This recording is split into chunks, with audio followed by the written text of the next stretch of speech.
Welcome students. आज की video में हमने रोल पढ़ना है अनटिल एंड अनलेस का। ये दोनों वर्ड्स का क्या रोल है, क्या मीनिंग होता है, क्या डिफरेंस है। देखिए, अनटिल जो है हमें पता है इसका रिलेशन कहीं ना कहीं किससे होता है, टाइम से। दोनों ही वर्ड्स क्या है जो कंडीशन अप्लाई करते हैं, दोनों ही वर्ड्स कंडीशन अप्लाई करते हैं। अनटिल जो है वो टाइम बाउंडेड कंडीशन लगाता है और अनलेस जो है वो सिंपल कंडीशन लगाता है। अनटिल का मतलब होता है जब तक ऐसा नहीं हुआ या जब तक ऐसा नहीं होता। अनलेस जो है सिंपल, टाइम का फोकस नहीं आता, सिंपल कंडीशन आती है कि अगर ऐसा नहीं हुआ या अगर ऐसा नहीं होता तो।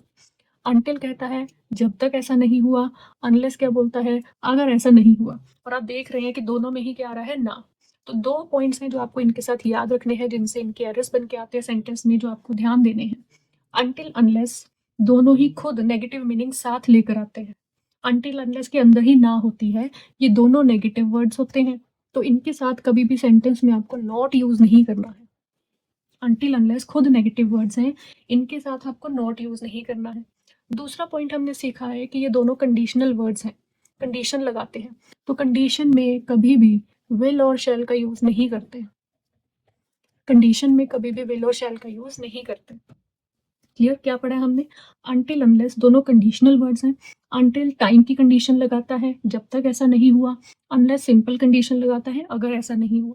दोनों नेगेटिव वर्ड्स हैं तो दोनों के साथ नॉट नहीं यूज करना कभी सेंटेंस में। दोनों कंडीशनल वर्ड्स हैं और कंडीशन में कभी विल शैल का यूज नहीं करते हैं। क्लियर? सेंटेंस से क्लैरिटी करते हैं कि क्या मीनिंग है इन दो पॉइंट्स का जो भी हमने पढ़े हैं, और जब एग्जाम में ये सेंटेंस में दिखेंगे तो हमने कैसे जज करना है, नॉट कहाँ आएगा कहाँ नहीं आएगा, विल शैल कैसे यूज करना है या नहीं करना है।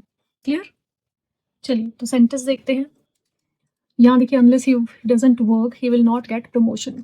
Unless he will not succeed unless he works hard. Unless you can not leave the examination hall until the bell does not ring, until I will not allow you to play, until you will not finish your homework, until।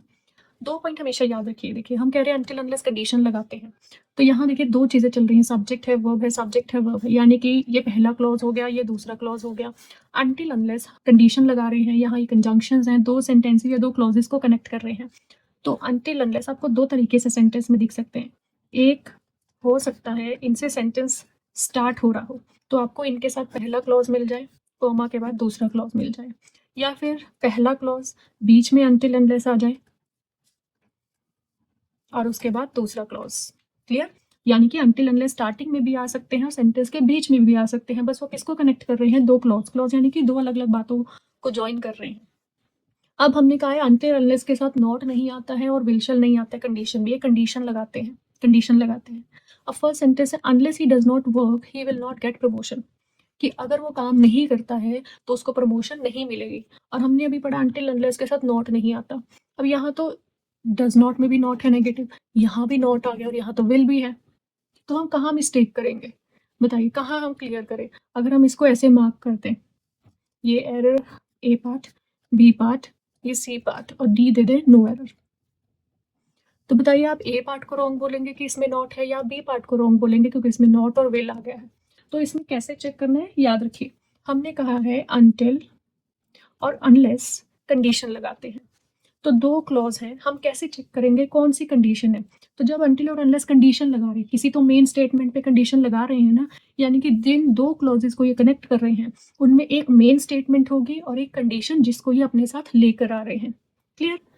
तो हमेशा until unless के साथ वाला clause ही, until unless के साथ वाला clause ही उनकी condition होता है, अनटिल अनलेस के साथ वाला क्लॉज ही उनकी कंडीशन होता है। तो आपको उसी पार्ट में चेक करना है कि नॉट नहीं होना चाहिए, और उसी पार्ट में चेक करना है कि वहाँ विल शैल नहीं होना चाहिए। क्लियर? अब हमने लिखा unless he doesn't work he will not gate promotion. अभी हमने सीखा अनटिल अनलेस के साथ वाला क्लॉज ही कंडीशन होता है, और दूसरा क्लॉज क्या बन जाता है, मेन स्टेटमेंट। मेन स्टेटमेंट यानी कि मेन बात हम क्या बोल रहे हैं कि he will not gate promotion, उसको प्रमोशन नहीं मिलेगी, ये मेन स्टेटमेंट है। और कंडीशन क्या है, अगर वो काम नहीं करता है। तो अनटिल अनलेस अपने साथ कंडीशन को लेकर आते हैं, और दूसरा क्लॉज क्या बन जाता है, मेन स्टेटमेंट। तो हमें तो ये दो चीज़ें कंडीशन में चेक करनी है, यानी कि यहाँ ये विल भी सही है, यहाँ ये नॉट भी सही है, क्योंकि ये तो मेन स्टेटमेंट है। कंडीशन क्या है कि उसको काम करना पड़ेगा, अगर वो काम नहीं करता है तो प्रमोशन नहीं होगी। काम करना कंडीशन है, ये कंडीशन पूरी होगी तभी उसको प्रमोशन मिलेगी। क्लियर? तो यहाँ पे देखिए विल तो नहीं है लेकिन नॉट आ गया जो कि रॉन्ग है, तो हमारे ये पार्ट में error. Unless he doesn't work, unless खुद ही नेगेटिव है, नॉट नहीं आएगा, नॉट जाएगा तो डस भी चला जाएगा, और प्रेजेंट बनाना है तो ही के लिए क्या लिख देंगे, works, singular. Unless he works he will not gate promotion. अब पढ़ने में लगेगा कि यहाँ तो कुछ नेगेटिव ही नहीं है, लेकिन अनलेस खुद नेगेटिव मीनिंग लेकर आता है कि अगर वो काम नहीं करता है, अगर वो काम नहीं करता है तो उसे प्रमोशन नहीं मिलेगी। क्लियर। सेकेंड सेंटेंस देखते हैं, he will not succeed unless he works hard.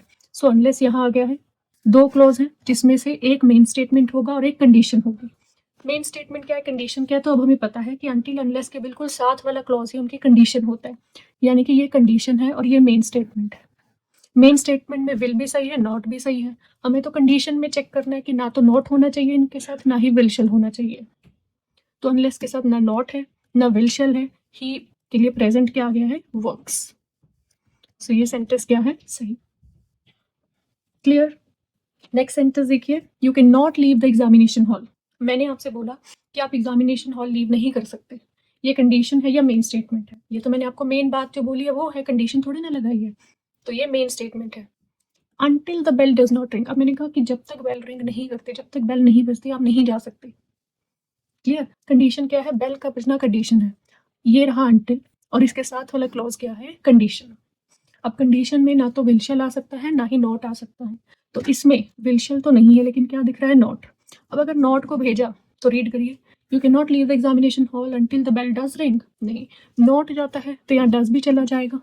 अब बेल जो कि सिंगुलर सब्जेक्ट है तो इसके लिए वर्ब क्या हो जाएगी, सिंगुलर, रिंग्स।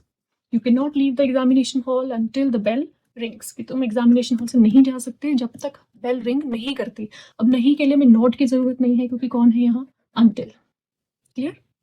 नेक्स्ट देखिए, I will not allow you to play until you will not finish your homework, कि मैं आपको खेलने नहीं दूंगी जब तक आप अपना होमवर्क फिनिश नहीं करते। तो खेलने के लिए क्या कंडीशन पूरी करनी पड़ेगी, होमवर्क फिनिश करना पड़ेगा। फिर से अंटिल के साथ ये कंडीशन है, ये मेन स्टेटमेंट है। मेन स्टेटमेंट में विल भी सही है, नॉट भी सही है। ये दो चीज़ें कहाँ गलत होती हैं, कंडीशन में। तो अंटिल के साथ पहले तो नॉट भी जाएगा और विल भी गलत है। क्लियर।